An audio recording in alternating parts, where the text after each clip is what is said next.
One important aspect is people are eating much more than what they should eat. Between one meal and the next meal, there must be an 8-hour space. Whatever you have health problems, minimum 50% will go away in 6 weeks' time.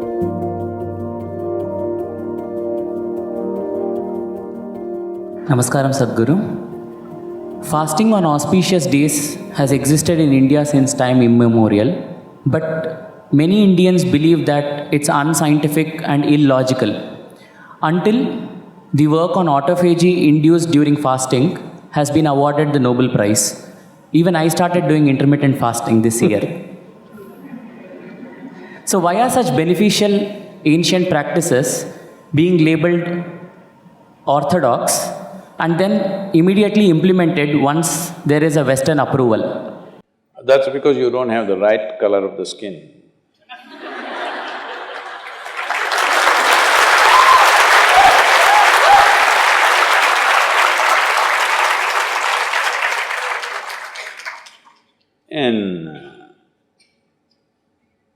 I've been talking about this for 40 years, all right? And I have seen hundreds and thousands of people who just become healthy and well simply because they're not fueling up all the time when the tank is filling. In the yoga center, everybody eats at 10 o'clock in the morning and at 7 o'clock in the evening. Our lives are very physically active. There are no automobiles inside the ashram, it's a large place. Everybody either walks or cycles. Even if you have to go to the dining hall, it's a kilometer. If you want to go to your workplace, it's half a kilometer, 1 kilometer, like this. All the time, people are physically active.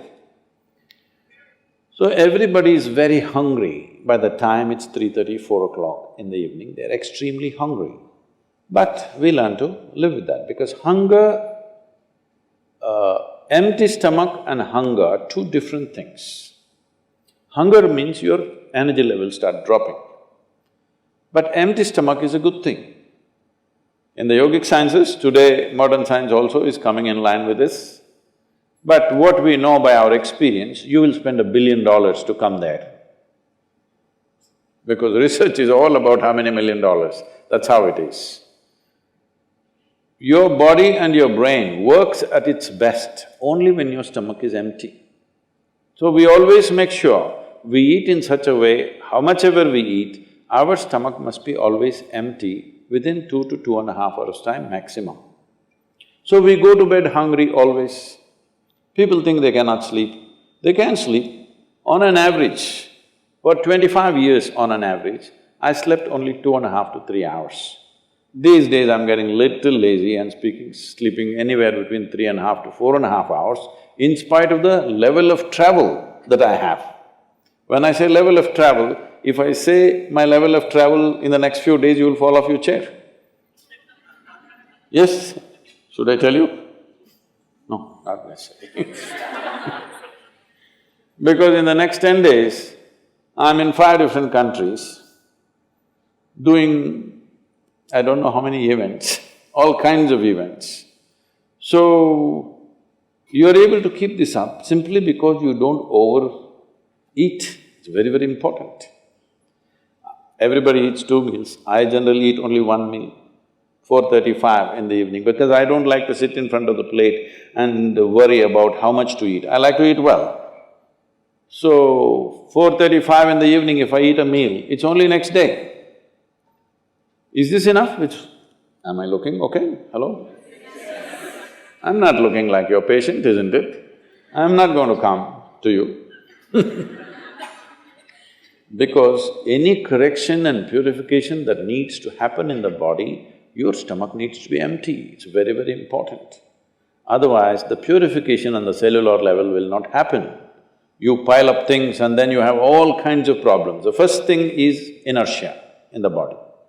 Inertia means there are many levels of inertia. If you don't notice all that, the amount of sleep that you have is inertia. All of you have come here to live or… Hello? To live, right? Not here, I'm saying into this life. You want to live or… The intention of life is to live, isn't it? But because you talked about American doctors, this is all being picked up here also. All American doctors say minimum 7 to 8 hours you must sleep. So that means 1/3 of your life you must sleep. Another 2, 3 hours, 4 hours goes in bath, toilet, eating, this, you know. So literally 50% of your life is just maintenance. Suppose you have a vehicle, you have a motorcycle or a car, if it goes to service 1 day in a month, all right to keep it. If it goes to service 15 days in a month, this is a nuisance, isn't it so? Most people have made their systems into a nuisance because their own body is a big impediment in their life. Anything they want to do, their body will not allow them to do. So in this there are many aspects. One important aspect is people are eating much more than what they should eat. Simply because they have been told, you must eat more, otherwise you will become weak, this, that. No, it is the way you keep your body. Today everybody is trying to work towards a fuel-efficient car, motorcycle, everything. This means what? If the machine runs smoothly, it'll consume less fuel, isn't it? So if you sit here and you are very much at ease, now it'll consume less fuel. If you like this all the time, then it'll consume more fuel, it'll want you to eat. Compulsiveness will come about this. So, this new name, intermittent eating you should see, in United States, people come to our programs will run 10 hours, 12 hours. So, but they will come with some biscuit and something else. They say, I have sugar intolerance, I have to eat.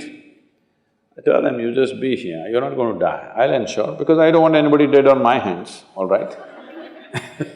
I'll make sure. You first day, no, I have to eat.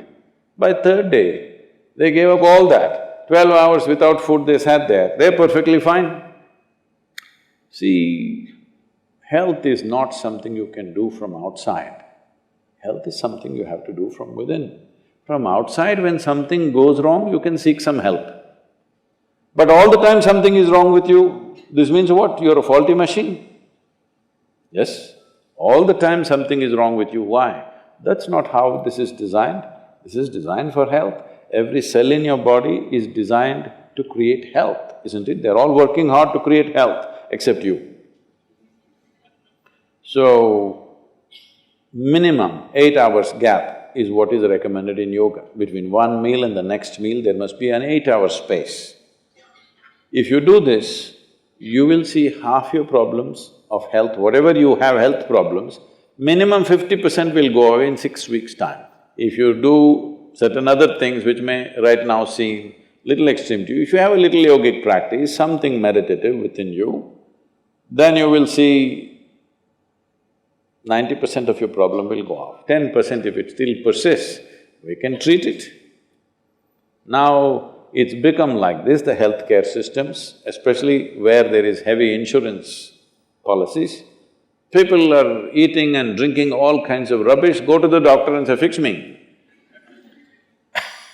This is not how it works